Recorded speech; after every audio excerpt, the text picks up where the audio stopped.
वस्त्र और आभूषण के साथ यही तो रखा था, कहाँ गए हो? कितना अच्छा होता यदि ये वायु उसे उड़ाकर मेरे कृष्ण तक ले जाती।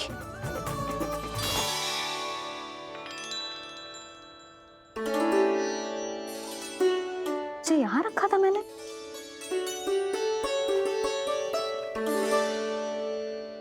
ये इतनी सुंदर कलाकारी, इस पर मेरी दृष्टि क्यों ना पड़ी?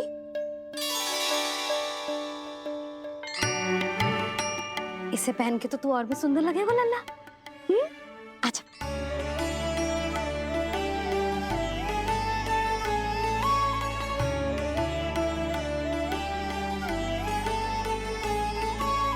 पर मैया।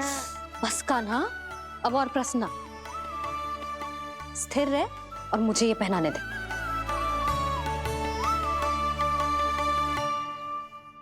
पीली पोशाक में जब वो मोर मुकुट पहनकर तैयार होता है तो चल अब खड़े होके दिखा मेरा कान्हा कैसा लग रहा है।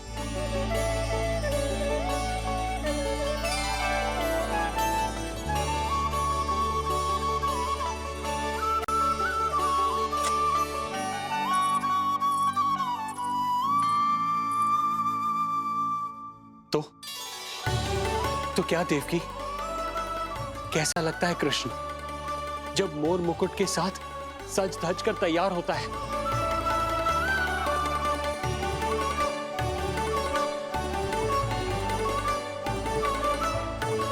बिल्कुल श्री नारायण जैसे, बिल्कुल श्री नारायण जैसे।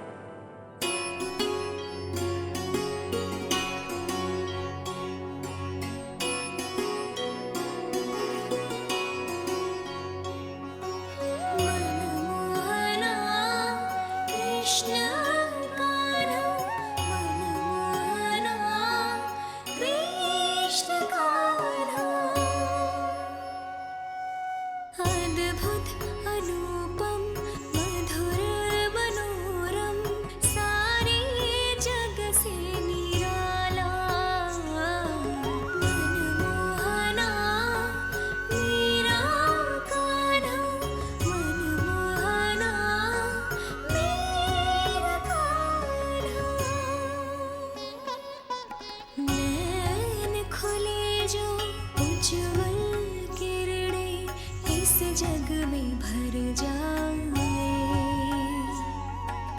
अधर हिले तो बादल बादल ज्ञान की वर्षा लाए, चरण करे स्पर्श धरा जो कमल पुष्प खिल जाए।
कृष्ण का वर्णन करके तुमने मुझे भी एक नई आशा दे दी।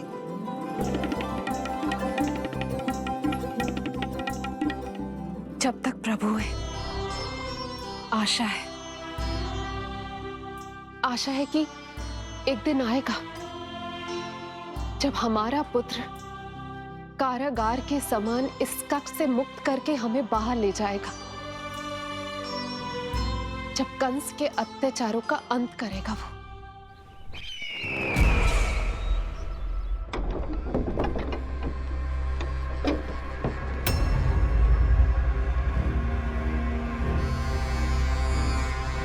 महाराज कंस पधार रहे हैं। जय जयकार आरंभ करें। महान सम्राट मथुरा नरेश महाराज कंस की, महाराज कंस की, महाराज कंस की, महाराज कंस की, महाराज कंस की।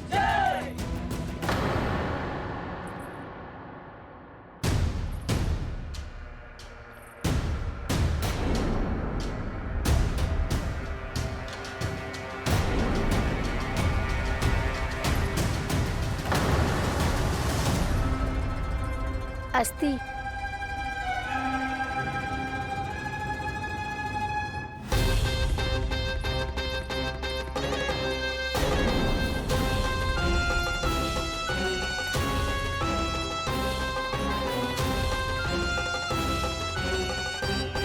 सभी सभासद उपस्थित है यहाँ?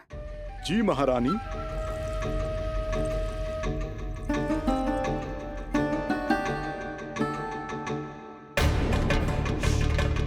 तो क्या सूचना है? मासिक कर इकट्ठा करवाकर राजकीय कोषागार में जमा करवा दिया गया है महारानी। लगता है हमें शीघ्र ही अतिरिक्त कोषागार की व्यवस्था करनी पड़ेगी।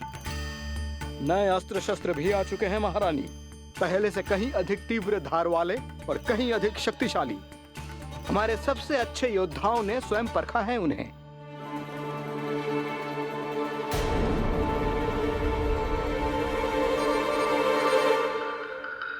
क्या हुआ अक्लासुर? तुम्हारे पास राज्य को देने के लिए कोई सूचना नहीं है? सूचना तो अवश्य है महारानी, पर पहले महाराज के बारे में सूचना जानना चाहता हूं मैं।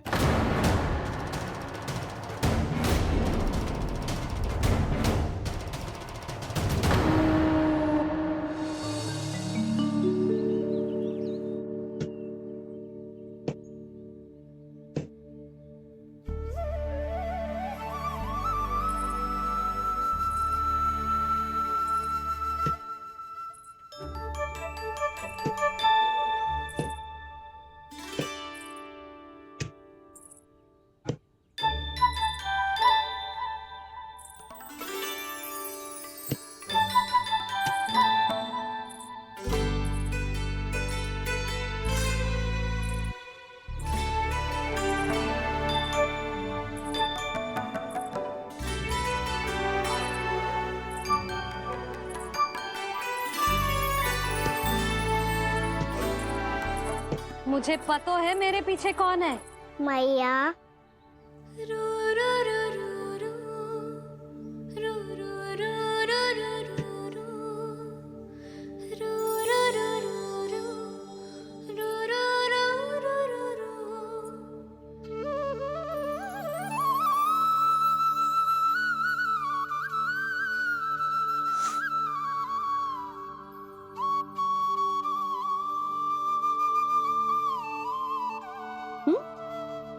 आपको हर बार कैसे पता चल जाता है मैया?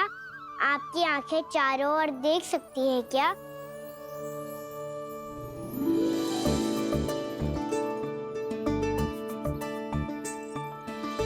छुपा के प्रभु। बता, क्या चाहिए तुझे?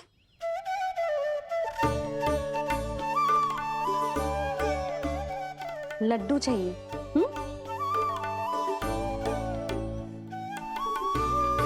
तो पेड़े चाहिए? तब तो पक्का माखन चाहिए होगा तुझे ना? अब तो फिर तू ही बता दे कान्हा, क्या चाहिए मेरे लल्ला को? मुझे कच्छू चाहिए नहीं मैया, मैं तो कच्छू देने आया था। अच्छा तो दे फिर।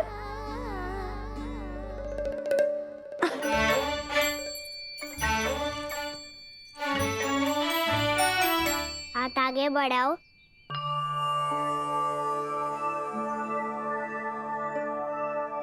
ये आपके लिए बनाए हुए हैं मैंने। सच्ची? कान्हा जी तूने बनाया है? तो बांध भी तू ही बांध पाएगा? लाओ।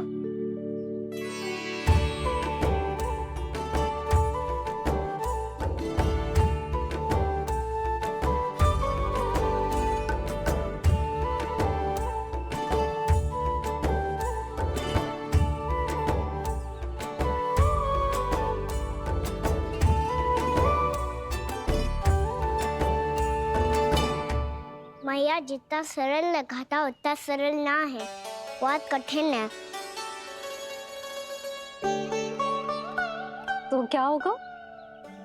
कान्हा की हर कठिनाई को सरल बनाने के लिए उसकी मैया है ना, मैं बांधती हूँ।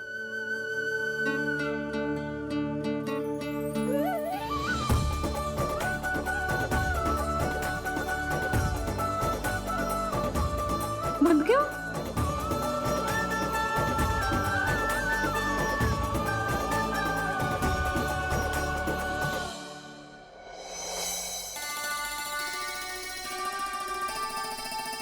मैया फूल इतने अच्छे क्यों होते हैं? क्योंकि वो तेरे जैसे सुंदर सुंदर होते हैं।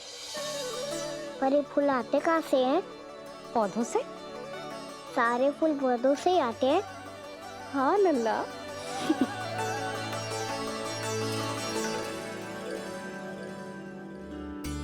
मैया पर पौधे तो सभी हरे रंग के होते हैं, तो फिर फूलों में भिन्न भिन्न रंग कहाँ से आ जाते हैं? बताओ ना मैया।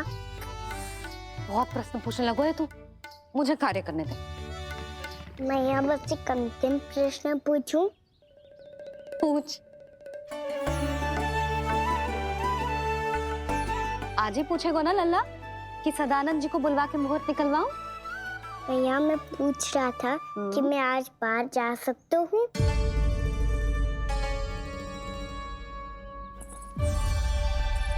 सवेरे से मुझे इसीलिए फूल दे रहे हो है ना कि मैया प्रसन्न हो के हाँ बोल दे। आपने हाँ कह दी? ना कहिए कान्हा, कड़ी ना। सुन भी ले और मस्तिष्क में डाल भी ले।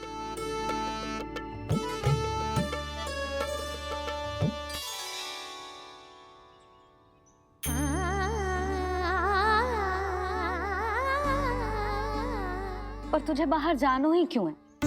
अपने मित्रों के साथ खेलने मैया। तो खेल तो तू यहाँ भी सकता है। अपने मित्रों को फिर से यहाँ बुला ले। सच्ची मैया बुला लो। गोकुल के राजकुमार की मैया हूँ, झूठ क्यों बोलूंगी? मैं तो ये भी सोच रही थी लल्ला कि अपने राजकुमार के मित्रों के लिए कुछ विशेष बना लूं। अब बात अच्छी हो मैया, अभी बुला दूँ। संभाल के।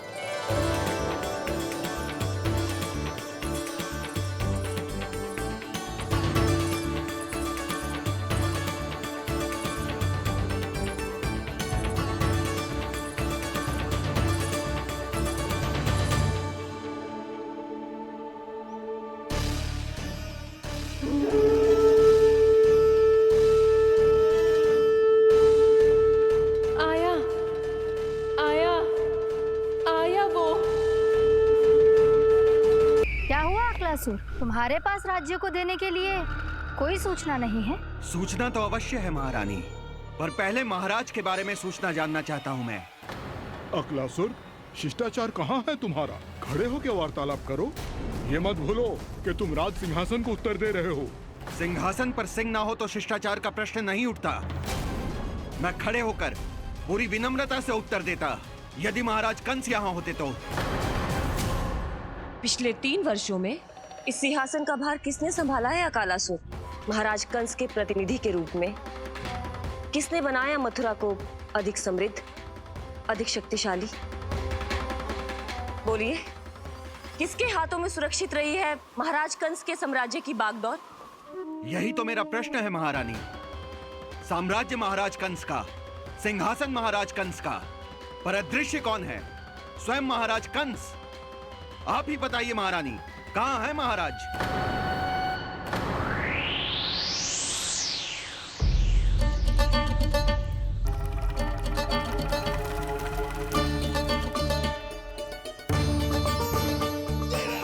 क्या तुम्हें ज्ञात नहीं है अकालासुर कि महाराज गहन तपस्या में है? अपने साम्राज्य और प्रजा के हित के लिए वो अपना कर्तव्य कर रहे हैं। राजा का पहला कर्तव्य उसकी प्रजा के प्रति होता है। पिछले 3 वर्षों से प्रजा ने उनको देखा तक नहीं है। न जाने वो जीवित हैं या बस बस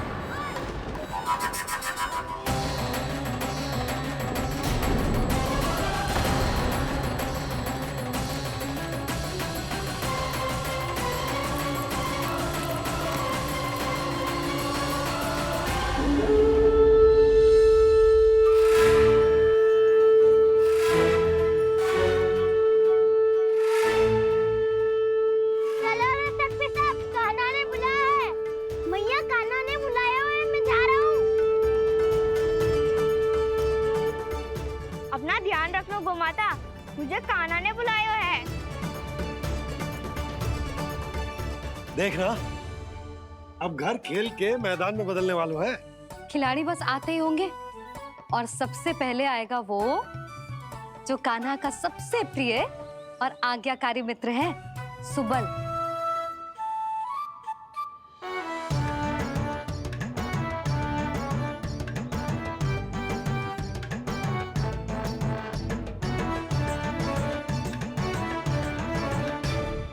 नारायण नारायण,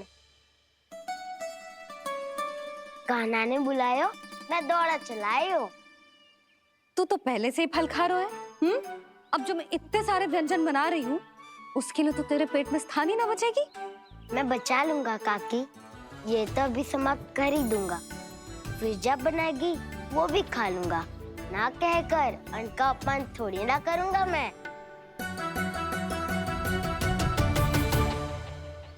अब दूसरा आएगा वो जिसका बड़बोला व्यवहार पूरे गोकुल को पता है, कान्हा का सबसे पहला मित्र, सुमति का लल्ला उज्जवल।